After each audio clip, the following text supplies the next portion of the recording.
where he's in a different reality. Transported to another dimension. Just right about. We're not the only ones who have figured out the bridge exists. This is the second season. We must be prepared. The team. Going rogue and doing this our own way now. It's really wildly entertaining. This may be moving forward. God, I think it'll be rated. The first scene of the second season is...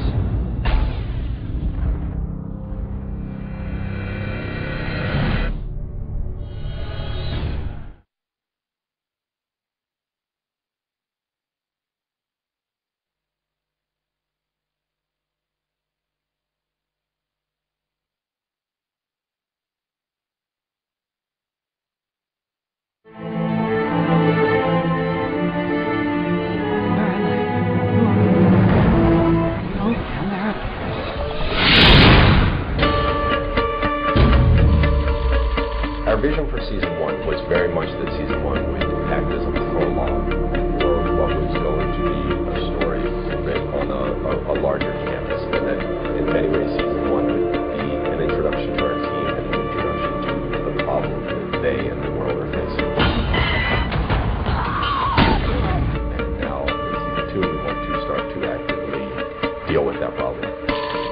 We, as writers and producers, knew things about the world of our characters that we were talking about all the time, but that we were still playing close to our audience. For instance, the fact that Peter Bishop apparently died when he was 7 years old. We always talked about that, and there were clues and hints throughout in the series, dating all the way back to the pilot. I'd like to check your blood pressure. Why don't you check your own blood pressure? Mine's fine, thanks. But we made the decision that it's time to share that with the audience. We also decided it's time to actively go to the alternate reality and see that in fact William Bell has the capacity to cross over to the other side. That is assuming that that's the one element of William Bell, and that there's another one on the other side as well. From the pilot on, William Bell has been talked about and sort of built up as a character without us ever seeing him or meeting him. We decided very early on that by the end of the season that we would have the first face-to-face with William Bell, and over the course of the season she learned that he played a much more active role in her life than she had ever imagined. He had been protected from the trials that he did with her as a child. The only way she could was actually to cross over in some ways that the ability to do it as a child was the thing that enabled him to do it all. Sort of has no troubling symmetry to it. In his own mind, Mussolini was a good guy. So in his mind, William Bell is absolutely a good guy. Similarly, in Walter Bishop's mind, he's a good guy. Whether or not either of them is right, is a morally relativistic question that I'm not sure we can be the judge of. I think what's interesting about Walter is that through his insanity, he's gained humanity.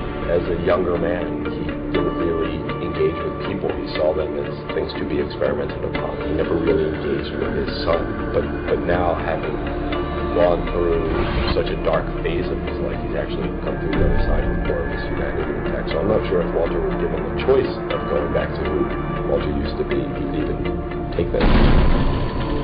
We treat the observers as maybe not necessarily from either of these two realities. They may be from a whole different dimension.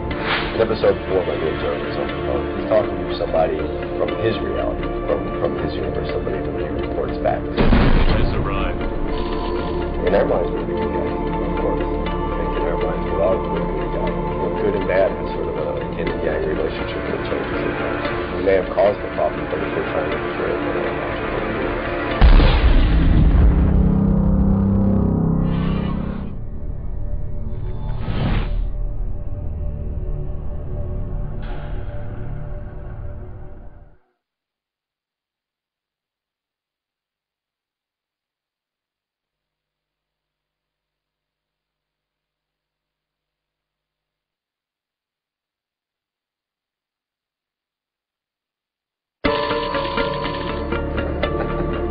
The first scene of season 2 will be hopefully very attention.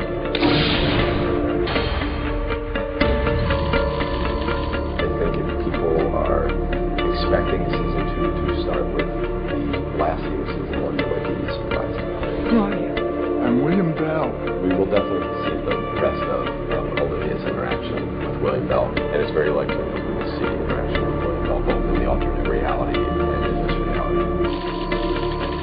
will find out when we see the rest of that sequence in the fall. One of the questions of season 2 will be, does Walter share information with Peter, or does Peter find out some other way, and what are the consequences of letting him die when he was a young kid?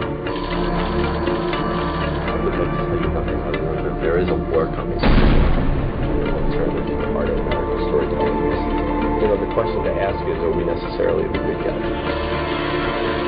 Walter has slowly been getting his memory back. There will definitely be episodes where things are out of his grasp. We may also find that part of his memory has been permanently removed or altered. In string theory, there are infinite alternate universes. Every day, life presents us with an array of choices. Each choice taken creates a new reality. Or we treated it as two. Trying to point up more than two. There's a one-to-one time correlation and also geography. If you're in New York and the alternate reality, or New York, but clearly, at least Boston is under siege for the alternate reality. People shouldn't assume that there's just one observer. We may meet more of his kind this year. These were all taken in the last 24 hours. You know what happened the last time we hit Earth with this kind of frequency. That's an event that we will explore in season 2. More answers that will lead to more questions in season 2.